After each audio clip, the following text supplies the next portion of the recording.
Ladies and gentlemen, this Saturday is going to be filled with a lot of spectacular fights.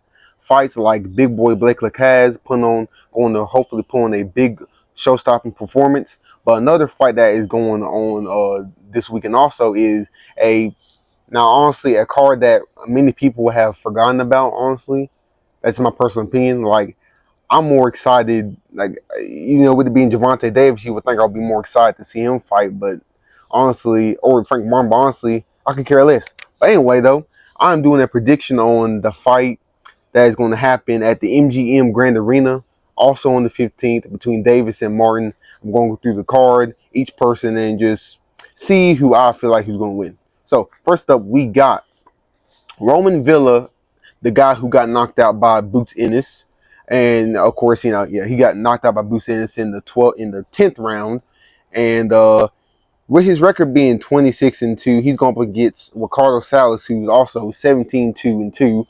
And honestly, this fight, I really don't know anything about Ricardo Salas, but he won his last fight by TKO in the 3rd round. This is going to be a 10-round fight. So I believe Roman Villa is going to come back and get back on track after his loss against Boots, and he's going to get back in the win column. So I believe that's going to go to him. And the next fight on the Davis versus Frank card is going to be Elijah Garcia, or another guy I don't know, against Corone Davis. Now, Corone Davis is going to have the height disadvantage. He's 2 inches shorter. He's 5'10". Elijah Garcia is 6 foot tall.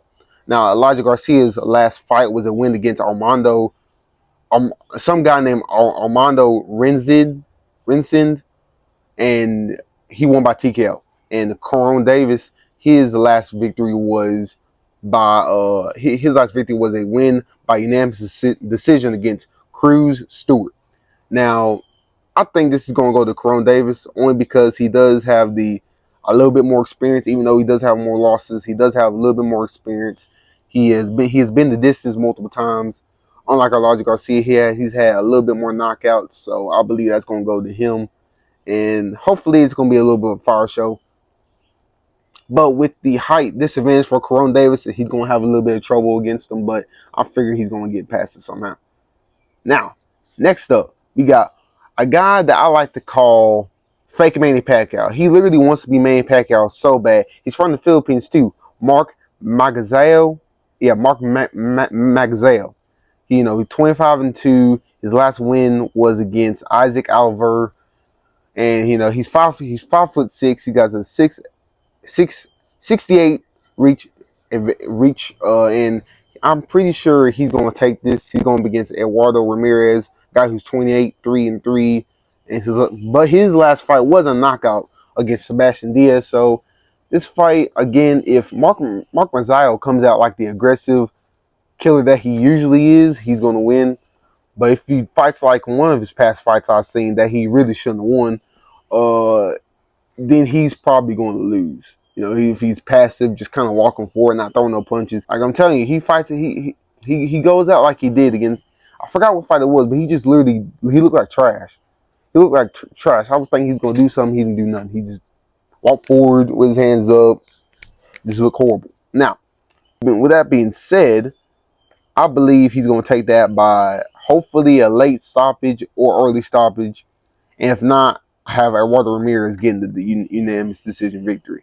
And also, Eduardo Ramirez does have a pretty decent reach advantage. He got 70-inch reach advantage over Mark's 68. So hopefully that is a good fight. Now the next one we got up is Alberto Puello versus Gary the Big Mac Russell. Now, Antoine Russell, not the other one. Now, Antoine is 17-0. His last victory was a UD against Hector Mandela, and Alberto Puello's last fight was a victory against Kent Cruz in a first-round knockout. Now, both these guys are undefeated. Both of them, Alberto is 22-0. Russell is 17-0. Russell of late, this is his chance to prove that he deserves a shot against the Haneys, the Lomachenko, the Davises, the Frank Martins. If he wins this fight, I think that will prove that he deserves to be talked about. I mean, Russell's he talks the smack like like he's gonna do some. Well, let's see it. Let's see him go in there, take out this dude handily with no problem, no struggle, and then I'll believe what his talk. Until then, I ain't gonna believe none of it. But yeah, man, Russell does have the height advantage, but he does not have the reach advantage. He loses out on the reach advantage literally by 0.9 inches, centimeters. Literally. But anyway, now this fight's gonna be 12 rounds, 3 minutes, and I think an interim title is on the line. Now the next fight that is up is Carlos Adams versus Terrell Gusha. Now this guy is really unknown. All right, but regardless, both men have around 23 to 24 wins and one loss. And no, both men have 23 wins. Carlos Adams has one loss and no draws. Terrell Gusha has 24 wins, 3 losses, and 1 draw. Now, both men won their fight. Carlos won his last fight by knockout, and Carlos has the height advantage by an inch and the reach advantage by an inch. So, and he is younger by 6 years. So, with the age and reach and height all in his advantage, he should take this victory home. But and also his last victory was against J-Rock, Julian Williams. He knocked him out cold in the 8th round, dominating a former champion. So this should be easy work for Carlos against an unknown guy like Terrell. But again, the unknown guys are always the ones that always prove us wrong, shock us, So we're going to see. And now, I think this is color main event. We got David Legs Benavidez versus Alexander. My name's not Usyk Gozalvic, whatever. Anyway, Alexander has only 1 loss and 20 wins, and David Benavidez has 28 victories and no losses. So this stiff-legged dude his last victory was against Demetrius Andrade, destroyed that faker, destroyed that punk, sent him out of there. And both men are 6'2". Benavidez is on the younger side compared to the Ukrainian, who is 37 years old and has a 75-inch reach advantage over Benavidez. Now, listen, locked legs Benavidez, he got tired of waiting with his stiff legs and for Canelo. He's like, what, screw Canelo, bro. I'm gonna go and fight I'm gonna continue my career. I ain't gonna sit up like Michael Chandler or the Charlo brothers and sit here and just wait on a fight, or I ain't gonna wait on no fights, like Shakur Stevenson. I ain't gonna wait like them guys and wait for the title shot, like Boots. I call some people, man, because a lot of these guys just move on, man. If they won't fight you, just go on, okay? I would not sit here and just waste like half my career just for one dude, man. Nah, bro. I'm going on and finding someone else. So, there being events, he moved up the light heavyweight division. This is his light heavyweight debut. And this for an interim title fight, 12 rounds, 3 minutes. Hopefully he picks up the victory. So we could probably see him against Bivol or Artur Beterbiev. That'll be pretty cool fights to see. But listen, stiff legs over here has a tough challenge against Alexander, whatever his name is. He's not no chump, but we will see when the fight comes this weekend. Now, we got the main event of the evening.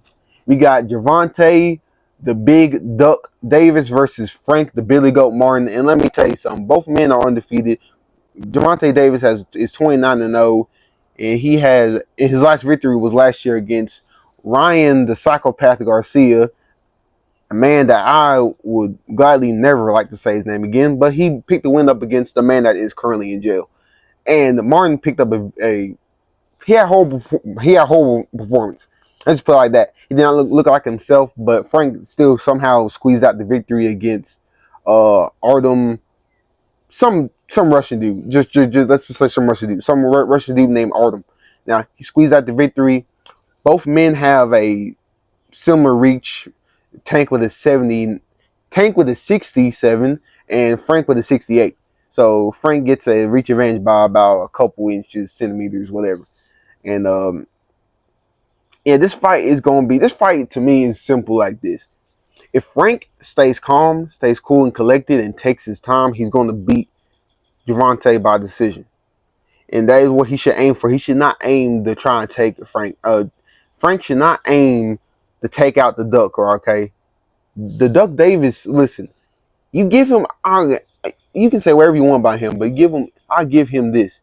If you mess up around like Ryan like that guy, okay, like let's say like Hector Garcia, okay, like many of these other guys, okay, you mess around, you get lazy, you think like Rolly for Rolly's a big example. You know, you start start touching up the Duck, you okay? Like, dang, I'm getting Gervonta. I'm about to go, and then you run into a big old bomb, okay? You gotta give Davis that, okay?